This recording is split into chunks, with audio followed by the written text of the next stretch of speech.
여러분 안녕하십니까? 어제 단행된 검찰 인사에 대해 일부 검사들이 문제를 제기하고 나섰습니다. 청와대는 절차에 문제가 없다며 직접 해명했습니다. 첫 소식 박윤수 기자의 보도입니다. 어제 오후 검찰 내부 전산망 이프로스에 이완규 인천지검 부천지청장이 글을 올렸습니다. 윤석열 신임 중앙지검장 인사 절차에 대해 법무부나 대검이 설명을 해달라는 내용이었습니다. 이완규 지청장은 현행법에 따르면 검사 인사는 검찰총장 의견을 들어 법무부 장관이 제청하고 대통령이 하는데 총장과 장관이 공석인 상황에서 누가 의견을 내고 제청했는지 궁금하다고 썼습니다. 인사 과정에서 절차상 법 위반이 있었다면 문제가 될 수 있다는 것입니다. 또 돈봉투 회식으로 경질된 이영렬 전 서울중앙지검장 등에 대해서는 조사가 행해지기도 전에 직위 강등 인사가 있어 절차나 과정이 궁금하다고 덧붙였습니다. 어젯밤까지만 해도 한 명의 검사만 공감하는 댓글을 남겼지만 오늘은 20명 가까운 검사들이 댓글을 올려 이 지청장의 뜻에 동의한 것으로 전해졌습니다. 현재 법무부 장차관, 검찰총장과 대검차장 등 수뇌부가 공석으로 비어있고 중앙지검장은 연수원 18기에서 23기로 5기수 내려간 상태입니다. 검사 동일체 원칙에 따라 기수 문화가 강한 검찰 조직의 특성상 23기 이상 윗기수인 40여 명의 검사들이 줄줄이 사임할 가능성도 관측됩니다. 청와대는 출입기자들에게 문자 메시지를 보내 서울중앙지검장 등 검찰 인사는 문재인 대통령이 법무부 장관 권한대행인 이창재 차관의 제청을 거쳐 이뤄진 것으로 절차적 하자가 없다고 밝혔습니다. 이창재 전 차관은 윤석열 중앙지검장 인사 발표 직전 사임했습니다. MBC 뉴스 박윤수입니다. 여당인 민주당은 이번 인사에 기대감을 나타내고 있는 가운데 야당은 코드 인사라며 공세를 계속하고 있습니다. 이 소식은 류병수 기자가 보도합니다. 미국에 체류 중인 자유한국당 홍준표 전 대선 후보는 문재인 대통령의 윤석열 서울지검장 임명 절차와 최순실 사건 재수사 지시 모두 사법 방해라고 주장했습니다. 헌법과 법률 어디에도 대통령은 검찰에 대해 수사 지휘권을 행사할 수 없다며 중앙지검장 인사를 하고 최순실 사건을 재수사하라고 한 것은 미국 같으면 사법 방해로 탄핵 사유에 해당된다고 비판했습니다. 전 정부 청와대 민정수석을 지낸 한국당 곽상도 의원도 검찰총장의 의견을 들은 법무부 장관의 제청이란 절차를 거쳤는지, 검찰정법 35조에 따른 검찰인사위원회는 거쳤는지 명확히 밝히라고 촉구했습니다.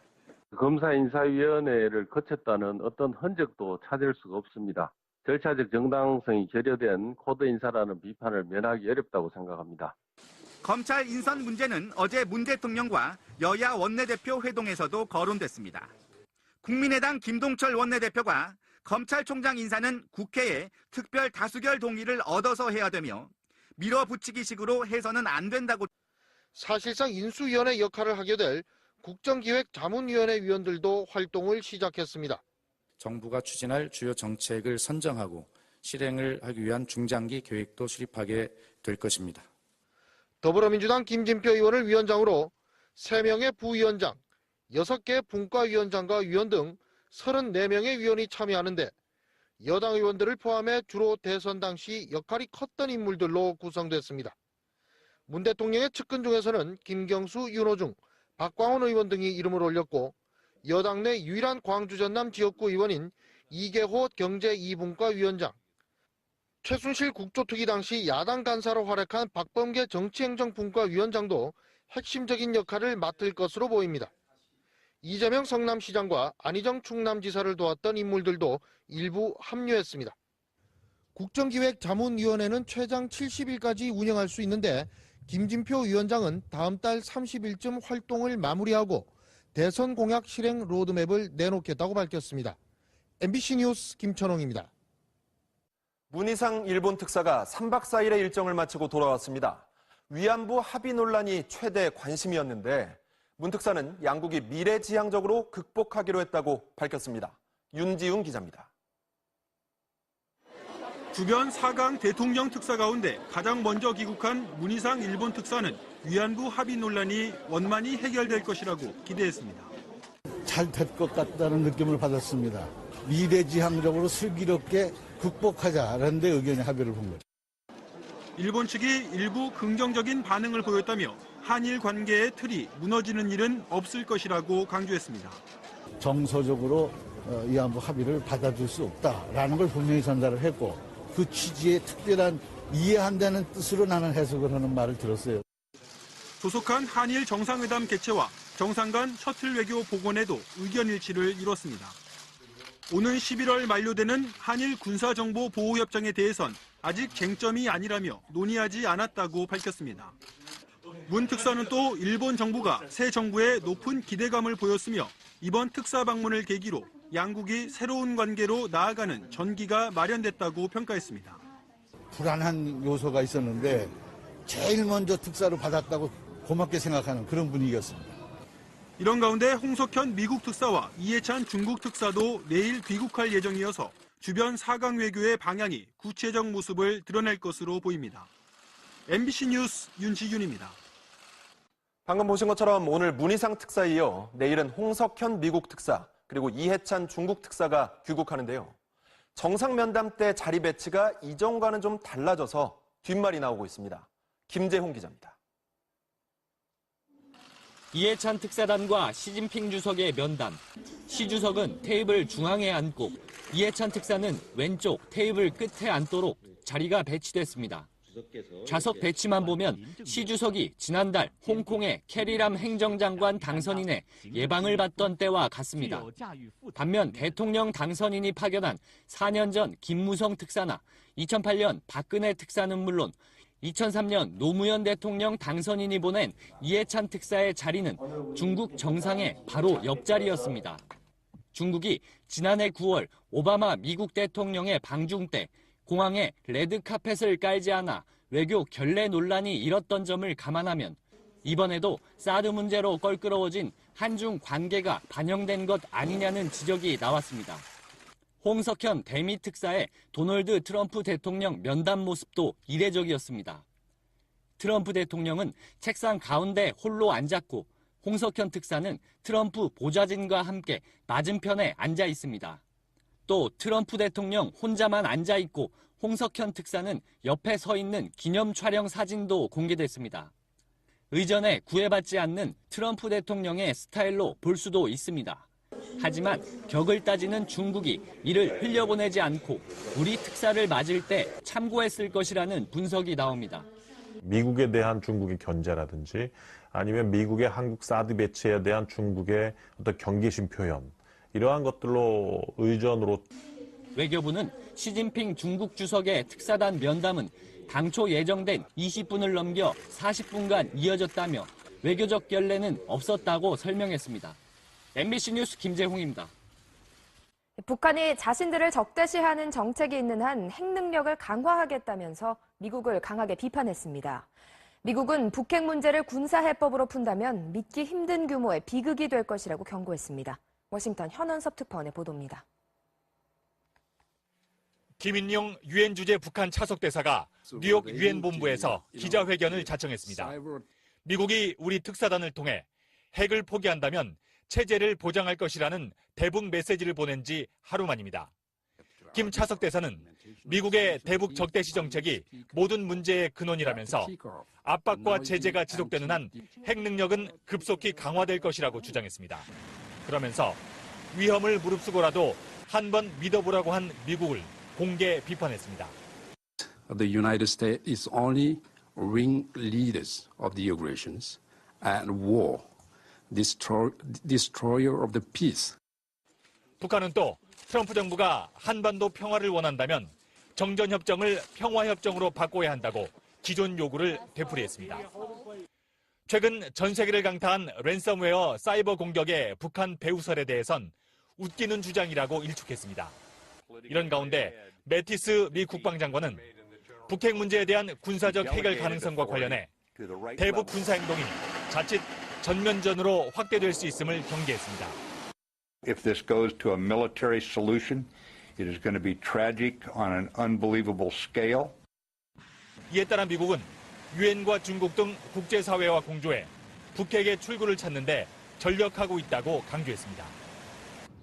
미 국방장관의 발언은 최고의 압박과 관여로 북한을 대화로 이끌어낸다는 트럼프 정부의 대북 정책 기조를 재확인한 것으로 해석됩니다.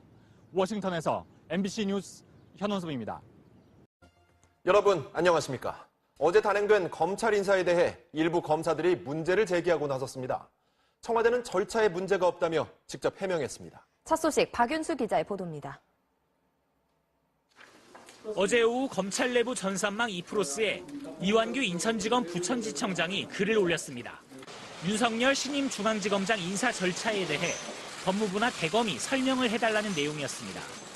이완규 지청장은 현행법에 따르면 검사 인사는 검찰총장 의견을 들어 법무부 장관이 제청하고 대통령이 하는데 총장과 장관이 공석인 상황에서 누가 의견을 내고 제청했는지 궁금하다고 썼습니다. 인사 과정에서 절차상 법 위반이 있었다면 문제가 될 수 있다는 것입니다. 또 돈봉투 회식으로 경질된 이영렬 전 서울중앙지검장 등에 대해서는 조사가 행해지기도 전에 직위 강등 인사가 있어 절차나 과정이 궁금하다고 덧붙였습니다. 어젯밤까지만 해도 한 명의 검사만 공감하는 댓글을 남겼지만 오늘은 20명 가까운 검사들이 댓글을 올려 이 지청장의 뜻에 동의한 것으로 전해졌습니다. 현재 법무부 장차관, 검찰총장과 대검차장 등 수뇌부가 공석으로 비어있고 중앙지검장은 연수원 18기에서 23기로 5기수 내려간 상태입니다. 검사 동일체 원칙에 따라 기수 문화가 강한 검찰 조직의 특성상 23기 이상 윗기수 불안한 요소가 있었는데 제일 먼저 특사로 받았다고 고맙게 생각하는 그런 분위기였습니다. 이런 가운데 홍석현 미국 특사와 이해찬 중국 특사도 내일 귀국할 예정이어서 주변 4강 외교의 방향이 구체적 모습을 드러낼 것으로 보입니다.